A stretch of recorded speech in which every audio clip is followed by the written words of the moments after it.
just letting you guys know that I think things are going to change. We're going to change things up on this channel. And I don't know. I just, in my heart and in my soul, I just can't keep doing the same thing. You're going to make me cry on the first video that we even did Day together like one. this. Jeez. Hello, Beach Bums. Welcome back to the channel. This is my channel, Bama Beach Bum. This is my lovely wife, Courtney. Hello. And we're going to start trying something a little bit different. It's going to be off the cuff, so you don't have to worry about. We're going to try not to edit. Be kind of like a podcast, but We're going to try not to edit. kind of not like a podcast. So we'll figure it out. This is our first one doing this. We've done videos like this in the past, but Yeah. this is a little bit different. This is new. But Definitely new. I've been wanting to change things up for a while. Yeah. I've been telling you for a while. You have. Yeah, you've been talking about that. Wanting to do that. Trying to give you, No. some opportunities. You don't have to give me a lot of time to talk because I really don't have all. We'll get better at this. But one of the biggest, I guess, reasons I've been pushed this direction or wanted to, honestly, it's been. I need to look. I should have looked before I made this video. I can't remember how long it was that I made that video talking about our story and the struggles that we had, and posting that, and my testimony and just kind of how we. It's probably been at least a year and a half. I think it's been it's Maybe been over 2 a year. years. It's definitely been over a It's year. been over a year. It hadn't been 2 years. Maybe just right over a year. And in leading up to that point, I was in the same place where I was like, I really feel like changing up my content, doing things different. Just for months leading up to that point. And so, it's been like a year and a half where I've just been turmoiling over. Is that a word? Yeah. Turmoiling. Turmoiling. Over changing up my content. And the reason, like, that video, I did that video, and I think it got like 60 or 70,000 views, and it got probably over 2,000 comments on there, Facebook and YouTube. It got a lot of comments, and it got shared more than like any other video that I've ever posted. If you haven't seen it, I will post a link in the description so you can see what I'm talking about. I'd like for you to go back and watch that video if you get a chance, if you haven't seen it. And I've had so many people, like, meeting people in person now that have brought that video up. That's the number one video that people talk about. And I think the reason I'm thinking is because of the authenticity of the video. Yeah. And I think that people are hungry for authenticity. And I think that's why it resonated so much with people, because it was just something that people could relate to. It was something that a lot of people were dealing with and going through.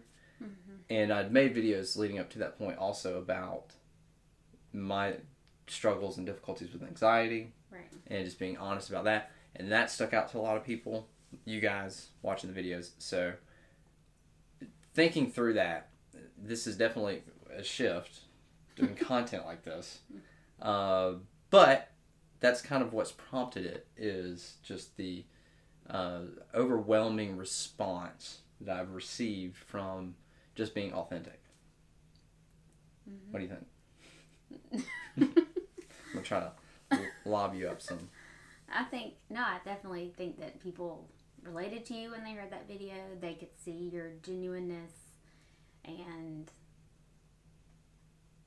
as a human person, that's what I think what we crave deep down inside is connection with other people, and you were able to provide that connection through that video, and just by being real and telling our real story and what we had been through, and being honest. Do you remember some of those feelings, thoughts during that time Yes. for you?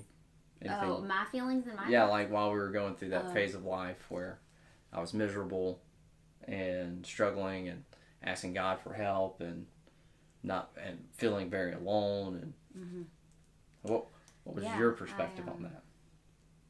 Referencing this video that I posted a year ago, if you've seen it. If not, go back and watch it. Well, when you see your spouse struggle in certain areas where you can't really do anything to help, kind of makes you feel helpless. And that's a little discouraging. I think I just tried to be very positive for you during that time. I mean, obviously I had my low moments and frustrations and, disappointments and stuff, but I think when we would talk about it and talk about business and how it was sucking and all that stuff, I think I tried to be positive and encourage you, which probably in the moment was just annoying. But what were you feeling? Like, what were you having to, I know it wasn't just rainbows and like, I'm going to be positive. No, it was discouraging and very disappointing because I knew how much work you were putting into it, and I felt like I was seeing everybody around us. You're going to make me cry on the first video that we even did together. Day like one. This. Jeez. It was just, I felt helpless. I couldn't do anything to help. I tried to help where I could as far as where it came, the business aspect of things. I tried to go with you sometimes to be an encourager. But I guess personally I was just, I've said this like 3 times now, but I felt helpless and I was very discouraged and kind of felt like we were stuck in a hole and things were like never going to change, and it sucked not being able to pay bills and kind of feeling like, honestly feeling like God was letting us down. Yeah. Because, we were praying for provisions and just felt like it wasn't happening, and obviously everything worked out for the better, but in the moment For now. Yeah, for now. But in the moment it sucked, and yeah, it did. It was definitely difficult. If you saw that video, I think being honest about that. So seeing me, because I talked about in the video how stubborn I was to, like, because I was doing insurance for 10 years and it never really worked. Was there ever a moment you just wanted to like shake me and say, Matthew, quit, get out of this? Or were you just thinking we could push through? Like, what was your... I kept thinking that something would eventually have to work. Like, we kept trying so many different avenues and so many different, techniques and procedures or whatever, that eventually something would work. And some good luck was going to fall in our lap. So you were just the eternal optimist, thinking it's going to happen. Yes. And which I don't feel like is really my personality. I think I'm more of a go to the negative. I like go to the negative all the time. I'm like a naysayer. I'm always the worst case scenario you've person. Probably developed that more since then. Through that scenario. Yeah, probably. So that's I just wanted to ask you that just off the cuff. I didn't prep you for that question. What you were feeling, and we can dive more into that. I can give you more prep time. We can talk about it in another thing, but just a little bit of background on us. We've been married it'll be 15 years coming up real soon, which is crazy to think that we've been married that long. A month and 11 days. Yeah. We got married very young. We're obviously not too old. Courtney is older than me. Give her a hard time. Yeah. I'm 35, so Courtney's a few years older than me, if that tells you how close we are to the next phase of life. Which once you get 40, man, like it's not that 40's old, but like... I was about to say, I hope you're not going to say it's all downhill. You're not young anymore. And I realized that moment when we had our... at Beach Bum Outdoors, which, if you're unfamiliar, we just recently opened a tackle store from all of this growth and just expansion and reaching for more with our YouTube channel here. And there was some chamber members there, and one of them pulled me to the side and was talking to me about some of the young professional groups. And he prefaced it with, "You're under 40, right?" And I was like, "Well, yeah." And he goes, "Okay, well then, you could qualify, I guess, still for the young professional." So, like, in that moment, I'm like, "Well, I guess once you're over 40, You're considered you can't old. say that you're young anymore. Like, you're no longer young. So anyway, it was kind of, and I got gray hair, so anyway, I don't have gray hair. it By the way. dawned on me that we're close to not being young. But we've got a 6-year-old or almost 6-year-old little girl, and we have been self-employed basically for the majority of our marriage. I would say when we first got married, we had regular jobs, which was terrible. I'm a bad employee. I really am. Like, I'm unemployable at this point. There's no way I could have like a regular job. I mean, I would do it, but like I would just be the worst employee. Understanding like freedom and what that's like. That's not true. You would be a good employee. You would just hate it. Yeah. Because you have good work ethic. I would work hard. So you would like you're be right. a good You're employee. right. I would want You would to work hard, perform. obviously, to provide for your family. You would Yeah. work hard and do whatever it took. It would suck. You would just be suck. miserable I'd have to because suck it up. it's not your Yeah. passion. Right. We first got married. I remember that when we got married in 2008, right before the economic crash, the most recent one. Well, I guess I don't know if right now is like is a very weird economic state because we haven't crashed, but it's like it's really bad. Weird. It's just weird. Like, it makes no sense. Like, the economic state that we're in, there's no explanation. It's like everything's really high.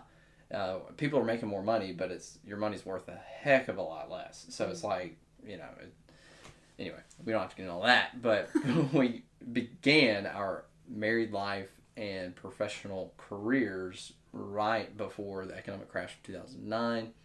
And we both had just regular jobs. I worked at a industrial controls company in the beginning, not for very long, and you were working at an insurance company as a what was your role? Receptionist? Receptionist. Okay. Yeah. And you were making $25,000 a year. Mm-hmm. You had great health insurance though, because it covered me and you, and we didn't have to pay a dime for it. They covered the whole thing, which that was a big deal. That'd be huge today. Yeah. Oh yeah. Health insurance is ridiculously expensive, which we paid for ourselves for now several years, where and it's only getting worse. And I was making less than you. I think I was making $24,000. Like, we weren't making $50,000 a year together. Mm-hmm. But we bought a house, and we had very low expenses. A new house. We built a house. Brand new house. Yeah. It's unbelievable. This was right before everything crashed. Right. So, like, they were still doing loan. Like, that same person, I don't think, could get loans now. Oh, really? Like, I don't know. Maybe somebody that's making just that know. much money as a couple. I don't know. Maybe yeah, I don't know. with no, hardly any credit history. But that was the beginning of our marriage, and that's when we first started, and then we transitioned into insurance soon after that. And you worked for the coal company? You worked for the church for a little while. Then when we moved here, you were gigging. Yeah. So that's Courtney's professional career. And had a few odd and end jobs here. You did, yeah. You worked at a daycare. Yeah. For a little bit. And then I worked at a mortgage loan company for a little bit. I forgot about that one. Yeah. So you bounced around a little bit while I was doing insurance, and then which makes me sound really flaky. I'm not really flaky. No. We just our goal has always been for me to be able to stay home. Right. Us have kids or a kid and kids and me not have to work and stay home with the kids. Yeah. So the times that I've had jobs have mostly been because we were just kind of in the moment of life that we were in, like we needed extra income, and so I would just try to find a little job and work a little bit here and there. So you were doing all that while I was trying to sell insurance, mostly unsuccessfully, and then Well, you did sell cars for a bit before you moved down here. There was a brief stint. I think it was a year and a half that I sold cars, Yeah. which we made decent money then. And were you working during that or? I think I was working. That's when I was working at the church. I think. Okay, I was working at the church. Right. I had 2 jobs at the time, which, if you know anything about car sales, that you're working like a job and a half. You're working like 50, 60 hours a week, and I was working at the church on staff part time. So on staff part time, which is not a thing. Right, it's not. So I had like 2 full-time jobs. for about a year and a half, and I sucked at both of them. I mean, I did okay at car sales. I actually enjoyed that job, and I tell people a lot. I'm like, if you young people, if you're not knowing what to do, you don't want to go to college, try car sales because you can make really good money. Most dealerships will hire anybody. Yeah. Like they, if you have any type of charisma or can communicate whatsoever, like they'll hire you. There's really not too much of a barrier of entry in a car sales, but you can make decent money. And it's not do bad. you still have the video of your You can find it, yes. And that was my YouTube. You should link that. If I can find it again, You should link that. I will try to. That's my YouTube debut. This was in 2010 or 2011 when we recorded that. Yeah. I've got my walk around. So what you had to do when I first started working at the car dealership, before you could actually get on the floor, you had to study a script, and you had to do a walk around on a vehicle from memory, from the script, covering the vehicle, and you had to do it in front of the entire sales staff. Mm-hmm. Which the dealership I worked at, I think we had 20-something salespeople. So it's very intimidating because you're the new guy, for one, and you got all these seasoned salespeople that you're doing this in front of, and they film it. So it's the most nerve-wracking thing. I mean, I was about to pee my pants when I had to do the vehicle walk around, but it is on YouTube, and if I can find the video, I will post it. That was my YouTube debut, and anyway, car sales is not a bad gig. You can make good money, but we didn't have a kid, and it was just two of us, so just working, and we made okay money during that stint, and then we got back into, because I was in insurance, did car sales, back into insurance, and then did that for a while, and cumulatively it was about 10 years worth. Which led me up to what I do now. Obviously that's kind of transition. I started this YouTube channel in 2017. Soon after that, in the spring of 2018, I started guiding because of the requests that I got on my YouTube channel for people to take them fishing, and I was able to charge for that, and that was what allowed me to quit selling insurance, was guiding. And I did that for 3 years where I was guiding and still growing my YouTube channel. And then in 2020, I was able to transition into full-time content, which is where we are now. And then, this is like our life timeline here in a nutshell.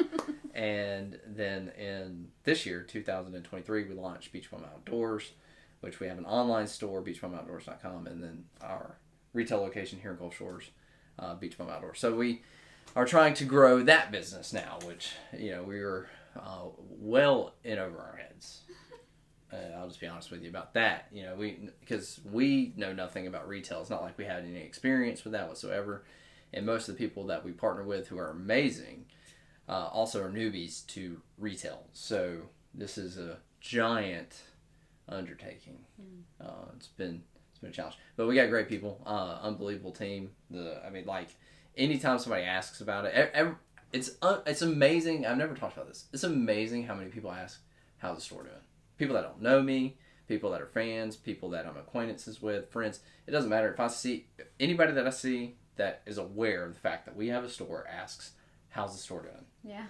Is it profitable? They'll even ask that question. Really? Yes, which I'm surprised that so many people are like that direct. Yeah. I guess and it's like, well, it's our first year of business, which you can't really expect to really necessarily be profitable your first year. We're doing pretty good, but it's challenging to. I feel like if we break even, we'd be successful. That'd be a great year, yeah.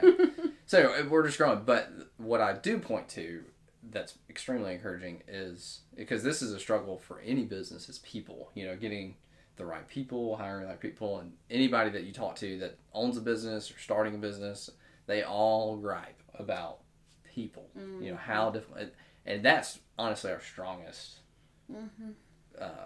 place. Like the people that we have in our store that are just bought in and that are coming alongside us to grow. It's just we're blown away at that. So that's a huge positive. But we're growing and we're learning, and right now we're just having to do things and see what works and what doesn't. Trial and error. That's right. All we can do. Which I thought we would have that problem with the people that we hired. I thought it would totally be a trial and error process, but So far, it's been great. Yeah, incredible. So, Yeah.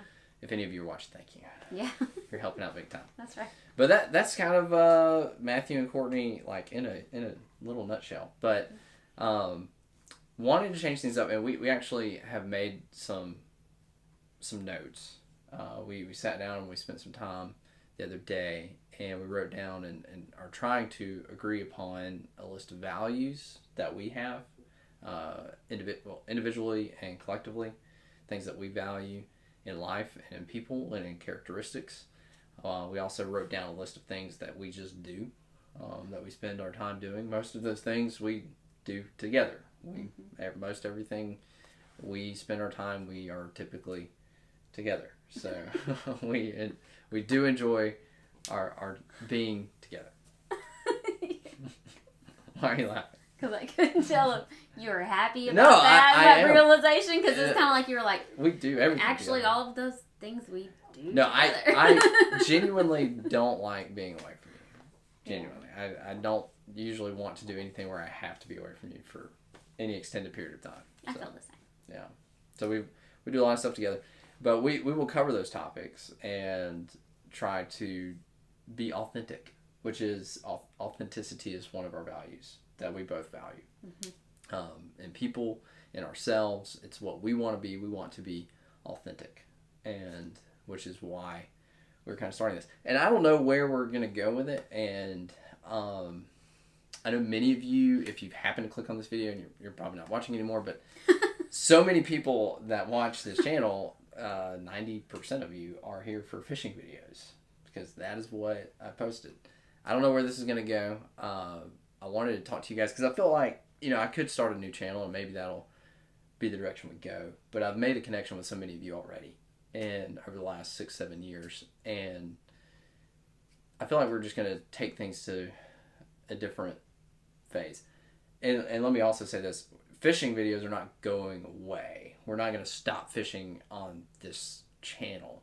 I just want to start interjecting this a little bit more. And I don't know if it'll turn into a podcast style thing or I don't know. But I want to, the main purpose and goal for now as we figure it out is to be authentic and genuine. And we can talk about the things that we deal with in life, and maybe it'll help you. I don't know. I want to have a question. Bring it on. This is about what you just said. You may not want to talk about now. But what would be the difference between this and like a podcast? Well, we're kind of sitting here like a podcast, I guess, today. The example I gave in the video that I posted talking about my story, like I wouldn't say that was necessarily like a podcast style, where you're sitting and I don't know. I don't like that setting, which here we're kind of doing that because it's hot. I wanted to do something outside, and I was like, no way. I'm already nervous enough. Yeah. I would be dripping sweat outside. and that's probably where we'll do some more of this type thing is out. When we get cooler weather. Yeah, in the elements and just a different kind of thing. And also a podcast. And we're gonna have dialogue back and forth, me and you. But I'm including you more, the audience, as I'm talking to you. I feel like a podcast there's no rules, but I feel like a lot of times podcasts are really a conversation between just the people that are like me and you, and you're kind of observing, but I kind of want to bring you in a little bit more, and we're directing conversation to you and including you in that conversation as well. Gotcha. I don't know. Podcasts are great, and we have a podcast that we do, the Fishing Not Catching podcast, which is a lot of fun. I do that with Brad and Brant, and we have a location at the store for that. And again, this may turn into that. I don't know. I wanted to kind of take it a little bit different direction. Cool. Sounds good. Well, thanks for tuning in. Yeah. Checking out our first one, giving a little bit of backstory, and just letting you guys know that I think things are going to change. We're going to change things up on this channel. And I don't know. I just, in my heart and in my soul, I just can't keep doing the same thing. I have to change it up. And I want to be authentic. Sounds great. But you can still stay bummy. You can still That's right. be out there on the beach, living it up, living life. You want to close us out? Thanks for watching. Thank y'all for tuning in. Y'all are awesome. We've had a relationship with many of you for years, and you know, I've met so many of you at this point, and I feel like this world and this generation is hurting for authenticity, and we're gonna do our best and make our best effort to provide that, because I'm passionate about authenticity more than I am about fishing at this stage in my life. Can we like ask them to comment and stuff and what they? Sure. Because I think that would be kind of cool. Like I would like to hear what you guys think and like if y'all like this idea, and I don't know, maybe that's opening a can of worms. Well, no, ask them.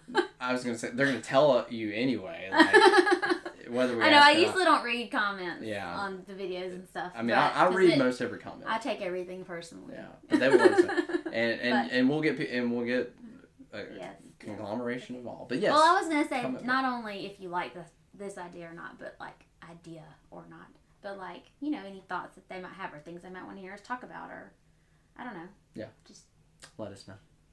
If we're being authentic, we're being real and genuine and transparent. Well, thank you guys. We will talk to you next time.